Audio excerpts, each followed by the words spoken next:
আসসালামু আলাইকুম। আজ আমি দেখাবো টক ঝাল মিষ্টি জলপাইয়ের আচার। এখন বাজারে জলপাই পাওয়া যাচ্ছে, তাই কিভাবে সহজেই আপনারা আচারটা বানিয়ে নিতে পারবেন সেটাই আজ আমি দেখাবো। তাহলে চলুন দেখে নেওয়া যাক। এখানে আমি আধা কেজি জলপাই ভালো করে ধুয়ে সেদ্ধ বসিয়েছি। এর মধ্যে দিয়ে দিলাম 1 চা চামচ লবণ। এখন আমি এটাকে ভালো করে সেদ্ধ করে নিব। সেদ্ধ হওয়ার পরে পানিটা আমি ছেঁকে নিব।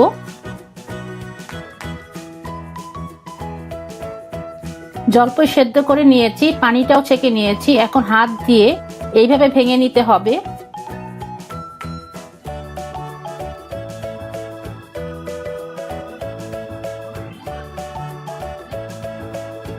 হয়ে গেছে।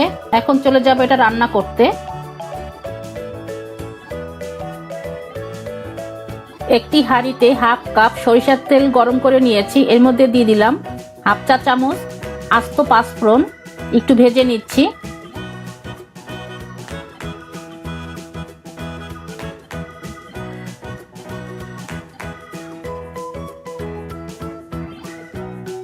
দিয়ে দিব জলপাই যেটা সেদ্ধ করে রেখেছিলাম।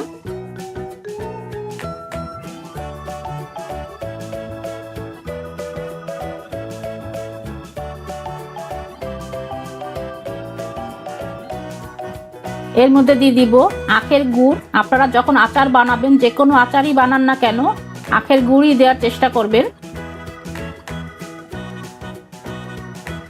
চিনিও দিতে পারেন, কিন্তু আখের গুড় দিলে ভালো হয়।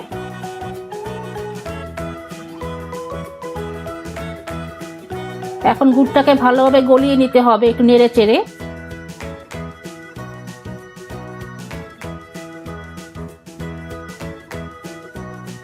গুড় গলে গেছে। এখন এর মধ্যে দিব স্বাদ মতো লবণ।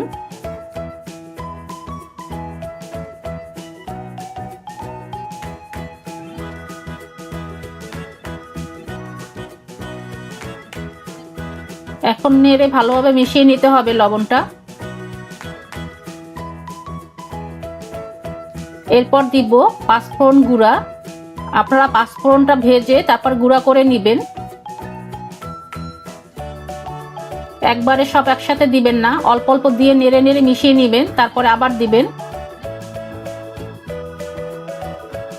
আমি এখানে 2 চা চামচ পাঁচফোড়ন দিয়েছি। ভালোভাবে মিশিয়ে নিতে হবে পাঁচফোড়ন।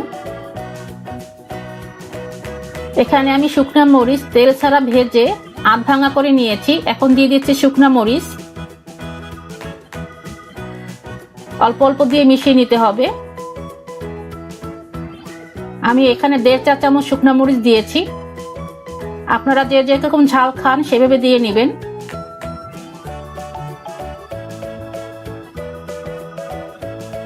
ভালোভাবে মিশিয়ে নিতে হবে।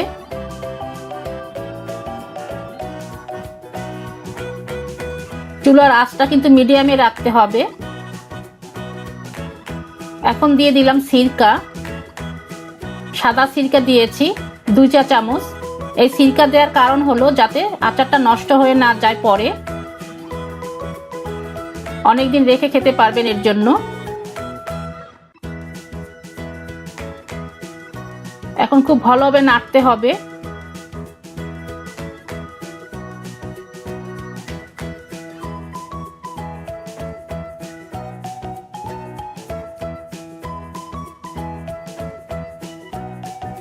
হয়ে গেছে। এখন এটাকে আমি নামিয়ে নিচ্ছি। নামিয়ে আপনাদের দেখাচ্ছি। এই যে হয়ে গেল টক ঝাল মিষ্টি জলপাইয়ের আচার। আপনার এটাকে ঠান্ডা করে কোনো এয়ারটাইট বক্সে ফ্রিজেও রেখে দিতে পারবেন, নর্মাল চেম্বারে, আবার ডাইনিং টেবিলেও রেখে দিতে পারবেন। এভাবে বাসায় বানিয়ে নেবেন।